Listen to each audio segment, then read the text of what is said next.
સિને સરિતાના viewers, પ્રેક્ષક મિત્રો અને subscribers આપ સૌનું અમે હાર્દિક સ્વાગત કરીએ છીએ. દર મંગળવારે પ્રસ્તુત થતો કાર્યક્રમ સોનેરી સંભારણા આપ સૌના ભવ્ય પ્રતિસાદથી ખૂબ જ સફળ થઈ રહ્યો છે, જેની ટીમ સરિતા નોંધ લઈ રહી છે. આપ સૌનો આ કાર્યક્રમને સફળ બનાવવા માટે ખૂબ ખૂબ આભાર.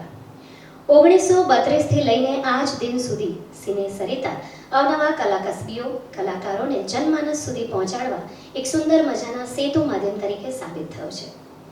આપ સૌના પ્રતિસાદ બદલ, પ્રેમ બદલ ખૂબ ખૂબ આભાર. તો પ્રસ્તુત કરીએ છીએ આજનો એક અવનવો સોનેરી સંભારણાનો કાર્યક્રમ સિને સરિતા મંચ પરથી. જો આપે આ ચેનલને સબસ્ક્રાઇબ ના કરી હોય તો બેલ આઇકન દબાવી આજે જ સબસ્ક્રાઇબ કરો, લાઇક કરો, કમેન્ટ કરો અને વ્યૂ કરો. નમસ્કાર, સુસ્વાગતમ. સિને સરિતાના સ્પેશિયલ સેગમેન્ટ સિરીઝમાં હું ડૉક્ટર મીતલ આપ સૌનું હાર્દિક સ્વાગત કરું છું. મિત્રો, સિનેમા એક બહુવિધ કલા છે અને એક કુમળી વયે આ બહુવિધ કલાનો સાક્ષાત્કાર કરનાર પહેલા ગુજરાતના અને પછી ભારતના એક ખૂબ જાણીતા એવા કલાકારને આજે આપણે મળવાના છે અને એટલા માટે જ આ સિરીઝ કદાચ સ્પેશિયલ સિરીઝ છે એવું હું કહી રહી છું. આપ સૌ આ સિરીઝના એક પછી એક પડાવ પર પહોંચતા જશો એમ આપના એ પ્રિય કલાકારને માણતા જશો એવો ચોક્કસ મને વિશ્વાસ છે.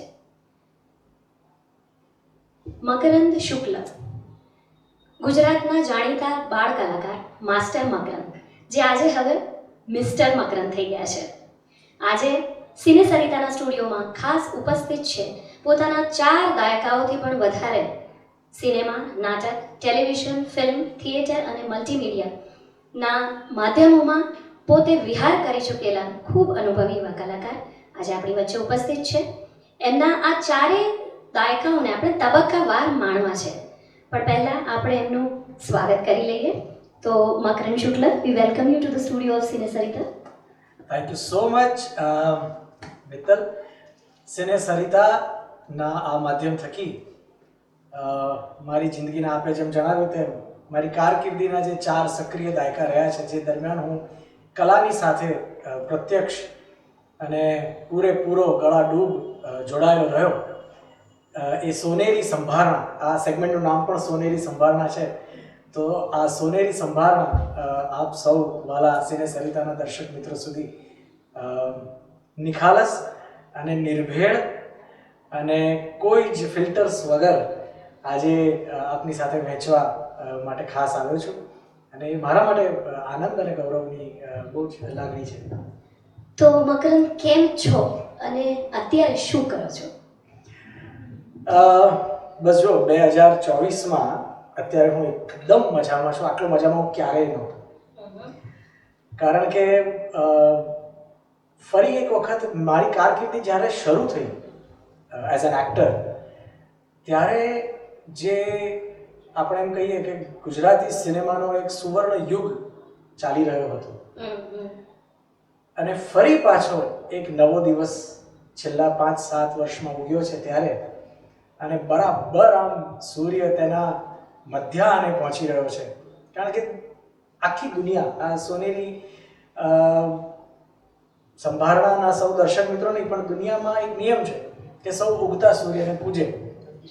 તો એક ઉગતો સૂર્ય અત્યારે જે ગુજરાતી સિનેમાનો ફરીવાર આવ્યો છે ત્યારે, કારણ કે ખૂબ વૈવિધ્યસભર વિષયો સાથે, અલગ અલગ એક્સપેરિમેન્ટ્સ, નવા પ્રયોગો સાથે અને અદ્ભુત કલાકારોને શોધીને વીણીને મંચ જ્યારે મળી રહ્યું છે રૂપેરી પડદાનું, એવામાં એક સરસ મજાની ફિલ્મ જેમાં હું one of the main characters, actors તરીકે જોડાયો છું, એવી જે ફિલ્મ સાથે હું પોતે પર્સનલી ખૂબ લાગણીસભર રીતે જોડાયેલો છું, એવી એક ફિલ્મ ટૂંક સમયમાં રિલીઝ થઈ રહી છે. આપ જ્યારે આ એપિસોડ જોઈ રહ્યા છો ત્યારે એના થોડાક જ દિવસોમાં આ ફિલ્મ રિલીઝ થવાની છે.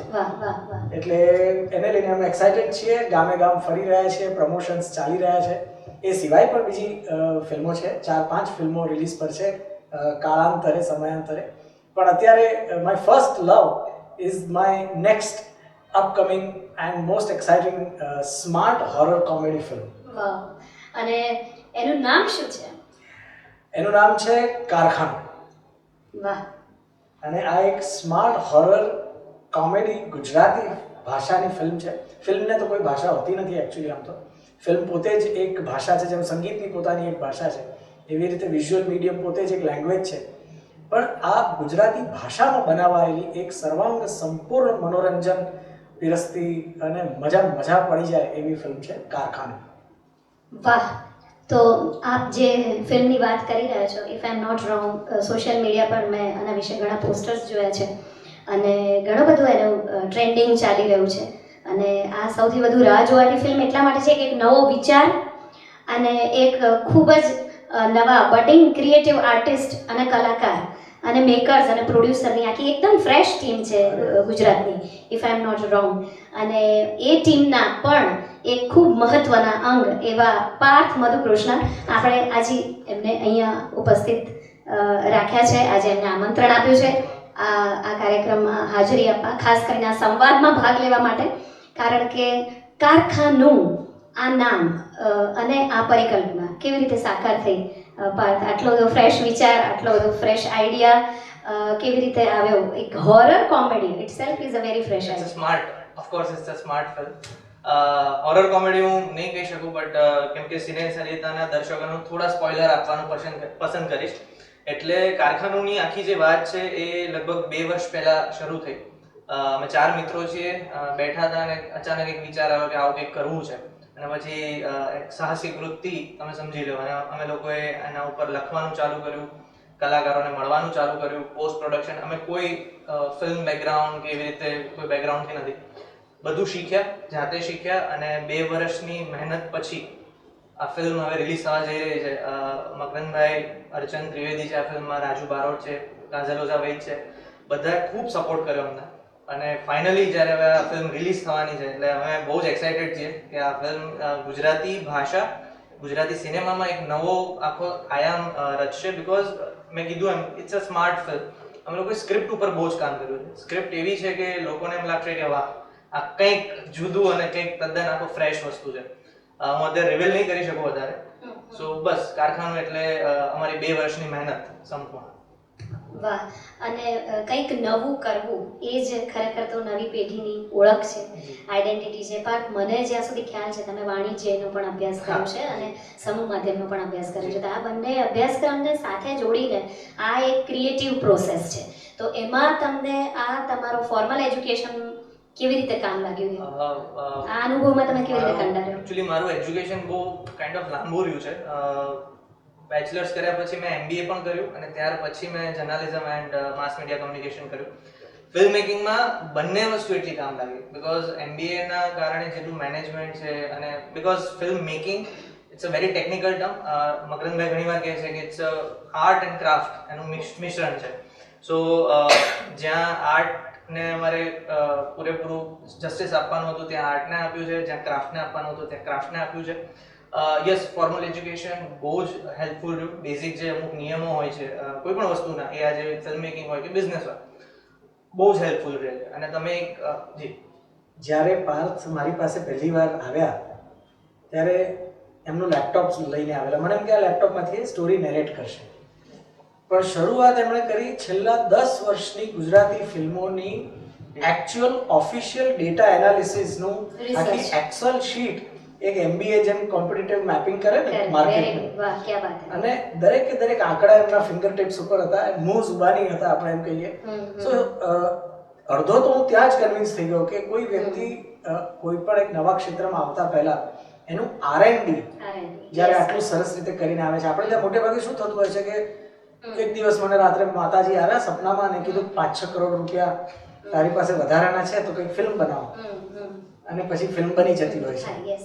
અને એની સામે આ એક એવી It's not just out of hobby, but it was a very calculative step to enter into a creative process. Exactly. પહેલી ફિલ્મ હોવા છતાં આ લોકોની જે વિઝન હતું એ એટલું ક્લિયર અને ક્રિસ્ટલ હતું, એટલે કાબિલે તારીફ છે એટલા માટે. વાહ વાહ! અમે આશા રાખીએ કે આ સરસ કાબિલે તારીફ પ્રોસેસ નું રિઝલ્ટ અમે જલ્દી જ સ્ક્રીન્સ પર જોઈશું. અને એક હજી સવાલ છે આપના માટે, પણ વચ્ચે મકરંદ આપને કહું કે આટલા બધા કલાકારો સાથે કામ કરેલું છે. આપણે આ સિરીઝના એક્સટેન્શનમાં મકરંદના ફ્લેશબેક પડાવોની સફર કરીશું, પણ એ પહેલાં મકરંદ, મને એ સવાલ થાય છે કે એટલા બધા સિનિયર કલાકારો સાથે કામ કર્યું છે કે જે હવે કદાચ હયાત પણ નથી, અને લેજેન્ડ્સ છે, to name some of like Sanjeev Kumar and all that. તો બોમ્બેમાં પણ, અને તમે પણ વચ્ચે પડાવમાં ઘણા બ્રેક લીધા, તો coming back to industry and working with freshers whether in Gujarat or whether in Bombay, તો એ કેવો એક્સપિરિયન્સ હતો, કેટલું ચેલેન્જિંગ હતું? જો તમે સાંપ્રત સમયની સાથે, હું ફરીને પાછો થોડોક સાહિત્ય સાથે રમવાનો પ્રયત્ન કરીશ. આ ચેનલ જે આપણે સૌ જોઈ રહ્યા છીએ, સિને સરિતા. હવે સરિતાની મજા એ છે કે એ સતત વહેતી રહે છે. આ દરિયો નથી, સિને દરિયો, સિને સમંદર નથી, આ સિને સરિતા છે. અને સિને સરિતામાં સિનેમાનું પણ આ જ મહત્વ છે કે એ સતત વહેતી ગંગા છે. હવે એક કલાકાર તરીકે, ક્રિએટર તરીકે, એક આર્ટિસ્ટ તરીકે જો તમે સતત વહ્યા ના કરો, રોલિંગ સ્ટોન ગેધર્સ નો મોસ, એક એટલે આ એક એક્ટર તરીકે મારા માટે પણ એ સતત વચ્ચે તો એક ખાસો એના ઉપર આપણે વાત કરીશું આગળ, પણ એક આખો દસકો મારો એવો ગયો કે જ્યારે હું અભિનય ક્ષેત્રથી પ્રત્યક્ષ રીતે તો સદંતર વિલપ થઈ ગયો હતો, પણ પાછા આવ્યા પછી એ દરમિયાન, એ 10 વર્ષ દરમિયાન પણ મેં મારી જાતને રિયાઝ કરીને મારું ચપ્પાની ધાર કાઢતો રહ્યો હતો. એટલે જ્યારે પાછો આવ્યો ત્યારે સાંપ્રતની સાથે નવી જે પેઢી છે કે જ્યાં આખું છેલ્લા 10 વર્ષમાં એક ઇન્ટરનેટ, વોટ્સએપ જે માધ્યમ થકી અત્યારે આપણે એકબીજા સાથે રૂબરૂ થઈ ડિજિટલ જે ક્રાંતિ આવી, એ અમે જ્યારે શરૂ કર્યું એનાથી તો સદંતર વિપરીત હતી. હવે એની સાથે સંલગ્ન થઈ જવું, આ લોકોની સાથે કદમથી કદમ મિલાવીને, એ સૌથી મોટી ચેલેન્જ હતી. પણ મને એટલે વાંધો ના આવ્યો, બીકોઝ આઈ વોઝ, મને ખબર હતી કે આમાં મહેનત કર્યા સિવાય છૂટકો નથી, there is no shortcut to success. પણ નવોદિત છે એવું જરાય નહીં લાગે. બહુ મજાયેલા, મેં જેમ કહ્યું તેમ હોમવર્ક બહુ જ સરસ કર્યું હતું. એટલે ફિક્સ બજેટમાં, ફિક્સ ટાઈમ ફ્રેમમાં, ખાસ કરીને સમય વધી ના જાય એ પણ ખાસ જોવાનું જરૂરી હોય છે ફિલ્મ બનાવતી વખતે. અને એ બધાની વચ્ચે પાછો એનો સ્વાદ જળવાયેલો રહે, એનું મનોરંજન તત્વ એક સિનેમાનું જળવાયેલું રહે.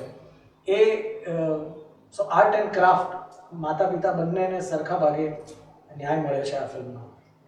તો પાર્થ, એ જ સવાલનું એક્સટેન્શન એ છે કે એમણે એમ કીધું કે નવોદિત જરાય નથી, એટલે હું નવોદિત તરીકે સવાલ નથી પૂછી રહી, પણ હા, નવોદિત એક્સપિરિયન્સ ખરો.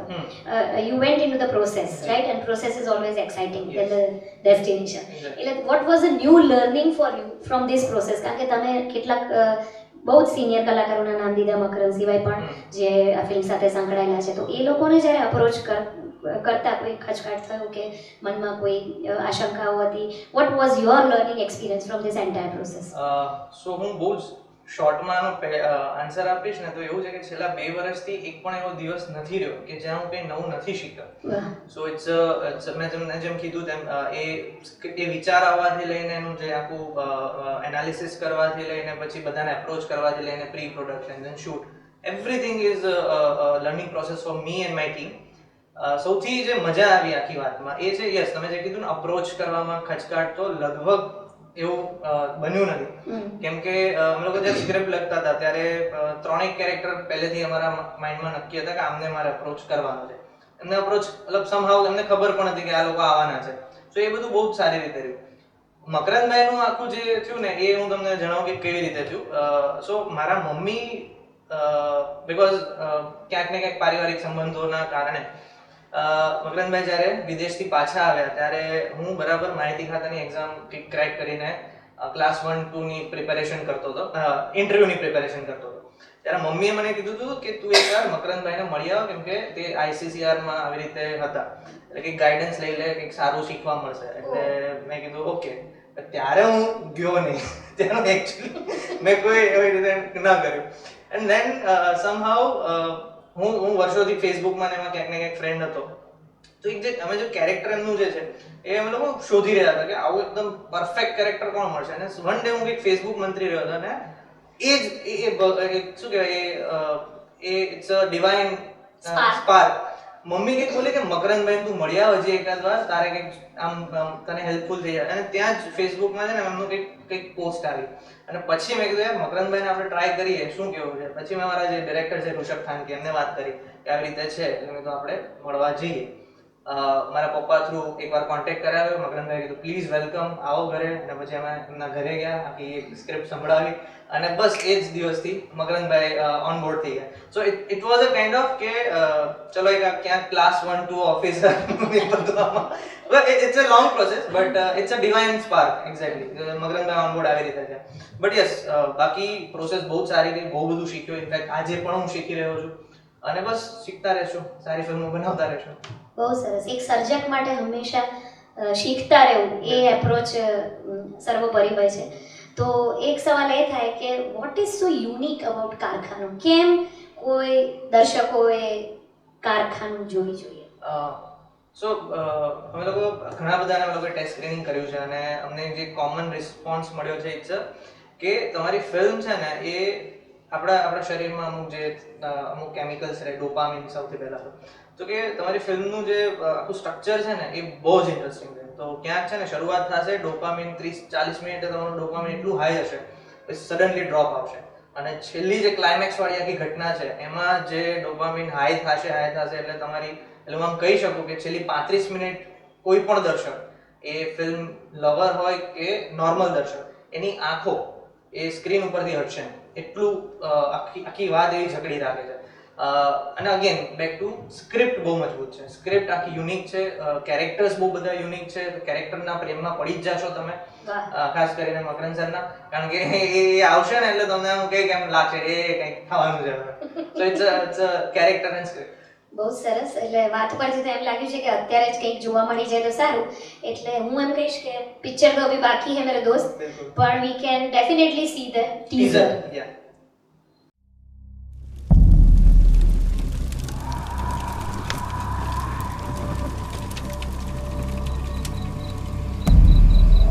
મેં સાંભળ્યું છે કે રોજ રાત્રે અહીંયા ભૂત થાય છે. રાત્રે અંદર જે જાય છે સવારે પાછા બહાર નથી આવતા. હું જોયું, મેં ક્યાં જોયું? હે, શું જોયું હે?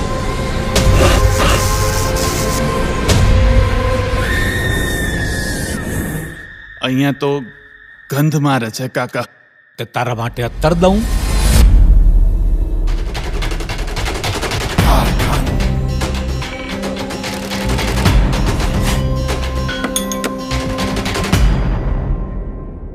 મોટાબેન, આ ખાલી 10% વાર્તા થઈ. સપાટી છે હજી, સપાટી. બાકીની 90% ક્યાં છે? એ ઊંડી છે, બહુ ઊંડી છે.